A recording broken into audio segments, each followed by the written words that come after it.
આ તરફ સુરતના ઉધના વિસ્તારમાં સ્થાનિકોએ રિક્ષા ચાલકની ધુલાઈ કરી અને રિક્ષા ચાલક ગેસની બોટલ ચોરી ફરાર થઈ ગયો હતો। તો ટેમ્પોમાંથી ગેસની 3 બોટલની ચોરી કરવામાં આવી હતી। સ્થાનિકોએ રિક્ષા ચાલક ચોરને ઝડપી મેથી પાક ચખાડ્યો તો થાંભલામાં બાંધીને માર માર્યો હતો। બાદમાં રિક્ષા ચાલકને પોલીસને હવાલે કર્યો તો ચોરીની ઘટનાના સીસીટીવી ફૂટેજ પણ સામે આવ્યા છે। हमारी साथ हाल संवाददाता कीर्तेश जोड़ाई गया है। कीर्तेश, आ जे चोर छे तेने पकड़ीने ढोर मार मारवामां आव्यो, त्यारबाद पोलीस समक्ष रजू करवामां आव्यो। कया प्रकारे हाल कार्यवाही थई रही छे? बिल्कुल, सूरतना उधना विस्तारनी घटना है। काशीनगर सोसायटी में गैसना बोटल चोरी करवा आवेला एक व्यक्तिने लोकोए झड़पी पाड्यो हतो। खास करीने रिक्शा चालक चोर गैसनी बोटल चोरतो होવાનો વહેમ રાખી લોકોએ તેને ઢોર માર માર્યો હતો કે સમગ્ર ઘટના નજીકના સીસીટીવીમાં કેદ થવા પામી હતી। આ ચોરને માર માર્યા બાદ પોલીસના હવાલે કરવામાં આવ્યો છે। ત્યારે હવે આ સીસીટીવી અને સમગ્ર ઘટનાના વિડીયો સોશિયલ મીડિયામાં વાયરલ થવા પામ્યા છે। કહી શકાય છે કે સુરતમાં કાયદાની પરિસ્થિતિ એ રીતે છે કે કાયદાનું કામ કરે છે, પણ લોકોને જાણે કાયદો હાથમાં લેવાનો શોખ હોય તેમ સામાન્ય બાબતે ગમે ત્યાં મારામારી કરતા જોવા મળે છે। જો કે સમગ્ર ઘટનાને ગંભીરતાથી લઈને પોલીસે કાર્યવાહી તો કરી છે, પણ જ્યારે ચોરને લોકટોળાએ માર્યો છે એટલે લોકો પર પણ કાર્યવાહીની તજવીજ પોલીસ દ્વારા શરૂ કરવામાં આવી છે। જી कीर्तेश, समग्र माहिती बदल आपनो आभार। तो सूरतनो आ समग्र मामलो सामे आव्यो छे, ज्यां उधना विस्तारमां रिक्शा चालकने लोको द्वारा मेथी पाक चखाडवामां આવ્યો છે। તેના દ્વારા ગેસની જે બોટલો હતી તે ચોરી કરવામાં આવતી હતી અને તે અંગેનો વિડીયો પણ સામે આવ્યો છે। સીસીટીવી ફૂટેજ સામે આવ્યો છે। ત્યારબાદ જે આસપાસના લોકો હતા તે રિક્ષા ચાલકને પકડ્યો હતો અને ત્યારબાદ થાંભલા સાથે બાંધીને માર માર્યો હતો। નશાબંધી મંડળમાં રાજકીય વ્યક્તિઓના હસ્તક્ષેપનો આક્ષેપ કરવામાં આવ્યો છે। ગુજરાત નશાબંધી મંડળના પ્રમુખ વિવેક દેસાઈએ આક્ષેપ કર્યા છે। ચેરિટી કમિશનરે વિવેક દેસાઈને પ્રમુખ જાહેર કર્યા હોવા છતાં રાજકીય નેતાઓએ ગેરકાયદેસર બેઠક બોલાવી પૂર્વ મંત્રી ગિરીશ પરમારને પ્રમુખ બનાવી દેવાનો આરોપ કર્યો છે। ગિરીશ પરમારે પોતાના બાહુબલીઓ સાથે મંડળની ઓફિસે આવી ગેરકાયદેસર કબજો લેવા પ્રયાસ કર્યાનો પણ આક્ષેપ કર્યો છે। गिरीश परमार नामनी कोई व्यक्ति ने हमने प्रमुख बनावी दीधा, जे ना तो सभ्य था अमारा, ना अमारा ट्रस्टी था, ना कोई दिवस एमणे नशाबंधी मंडल में पग मूकेलो, एमने प्रमुख बनावी दीधा। એટલે મને એ મિટિંગમાં જે એમના માણસો ગયેલા એમાંથી કોઈએ કીધું કે આ લોકો ચાર્જ લેવા માટે આવવાના છે સોમવારે। અમદાવાદના ઓઢવમાં થયેલા ડિમોલિશન મામલે શંકરસિંહ વાઘેલાએ સ્થળની મુલાકાત લીધી છે। આ દરમિયાન સ્થાનિકોએ રજૂઆત કરી કે ડિમોલિશન પૂર્વે સમય આપવામાં નહોતો આવ્યો।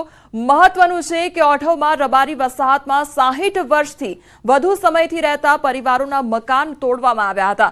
સ્થાનિકોએ મૂકેલા આક્ષેપ બાદ શંકરસિંહ વાઘેલાએ તંત્ર પર નિશાન સાધ્યું છે। શંકરસિંહ વાઘેલાએ તંત્રને આડે હાથ લેતા કહ્યું કે તંત્રએ આ અમાનવીય વર્તન કર્યું છે। રબારી વસાહતમાં 60 વર્ષ કરતા વધારે રહેતા પરિવારો ઉપર અમદાવાદ મહાનગરપાલિકાએ બુલડોઝર ફેરવીને તોડવાની કામગીરી કરી છે। કોઈ ઉંમરલાયક વડીલો હોય, બહેનો હોય, નાના બાળકો હોય, કોઈ જાતનો વિચાર કર્યા સિવાય યા કોઈ જાતનું ખાલી કિન્નાખોરી રાખીને અમાલધારી સમાજને, ગોપાલક સમાજને એક જાતની હેરાન કરવાની પ્રવૃત્તિ એએમસી તરફથી હોય એવું આપણને લાગે છે। વડોદરા પાલિકાએ રજૂ કરેલા ડ્રાફ્ટ બજેટમાં ઈ રિક્ષા ખરીદવા રજૂઆત કરવામાં આવી છે, જેનો વિરોધ થઈ રહ્યો છે અને વીએમસીએ 5 વર્ષ પહેલા મોટી માત્રામાં ઈ રિક્ષા ખરીદી હતી, જે માત્ર એક જ વર્ષમાં ધૂળ ખાતી થઈ ગઈ હતી। ત્યારે ફરી એકવાર વીએમસીએ ઈ રિક્ષા માટે બજેટ ફાળવતા ચર્ચાનો વિષય બન્યો છે। વિપક્ષે સવાલો ઉભા કરતા કહ્યું કે કોર્પોરેશનને પહેલા અભ્યાસ કરવાની જરૂર છે, પ્રજા અને કોર્પોરેશનને કેટલો ફાયદો થશે એ જોવું જરૂરી છે અને હવે કોન્ટ્રાક્ટરોના ઇશારે અધિકારીઓ કામ કરી રહ્યા છે। જૂની ઈ રિક્ષાઓ 6-8 મહિનામાં બગડી જતી હોય તો નવી ઈ રિક્ષાઓ ખરીદવાની કોઈ જરૂર નથી। બીજી બાજુ 50 કરોડ જેટલો સફાઈનો વેરો ઝીક્યો છે, તો શું એ રિક્ષાઓ કામ લાગશે ત્યાં આગળ? ઈ રિક્ષાઓ નાની ગલીઓ માટે છે, પરંતુ કોઈ ડ્રાઈવર હોતા નથી, ચલાવનાર હોતા નથી। તો આ ઈ રિક્ષાઓ ખરીદીને કોઈકને ફાયદો કરવાનું અથવા તો ક્યાંક મોટો ભ્રષ્ટાચાર કરવાનું વડોદરા મહાનગરપાલિકાના સત્તાધીશો અને અધિકારીઓએ કર્યું છે। એટલે ઈ વ્હીકલ લાવતા પહેલા એનો અભ્યાસ કરો અને એનાથી શું કોર્પોરેશનને ફાયદો થાય છે, નગરજનોને ફાયદો થાય છે, નગરજનોને એના માટે સંમત છે કે નહીં, નિષ્ણાતોને ફાયદો બોલાવો, એનાથી ફાયદો થાય છે કે નહીં, એ તમામ ચકાસણી કર્યા પછી જો 20% મૂકો તો આ શહેર માટે હિતાવહ છે. તો બીજી તરફ સોલિડ વેસ્ટ વિભાગના એચઓડીએ જણાવ્યું છે કે રજૂ કરવામાં આવેલ ડ્રાફ્ટ બજેટમાં એવી પોલિસી અંતર્ગત 20% ઈ વાહનો કોન્ટ્રાક્ટર જ પોતાનો ખર્ચે ખરીદી કરશે અને આ વખતે નવીન ટેકનોલોજીવાળી વાહનો ખરીદાશે જેથી લાંબો સમય ચાલી શકે.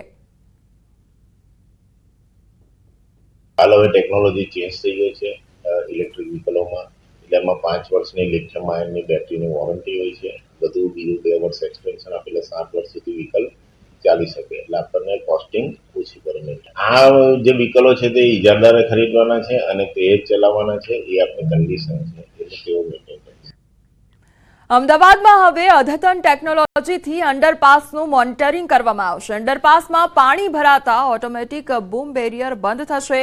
તો ચોમાસામાં અમદાવાદ શહેરમાં આવેલા અંડરપાસની અંદર પાણીનું લેવલ સચોટ રીતે જાણી શકાય તે માટે અખબારનગર અંડરપાસમાં વોટર સેન્સર દ્વારા એક પ્રાયોગિક પ્રોજેક્ટ કરવામાં આવ્યો હતો. આ પ્રોજેક્ટ મારફતે અંડરપાસની અંદર ચાલુ વરસાદ દરમિયાન પાણીનું લેવલ રિયલ ટાઈમ મોનિટરિંગ થઈ શકતું હતું. મહાનગરપાલિકાની અંદર 19 જેટલા અંડરપાસ આવેલા હતા.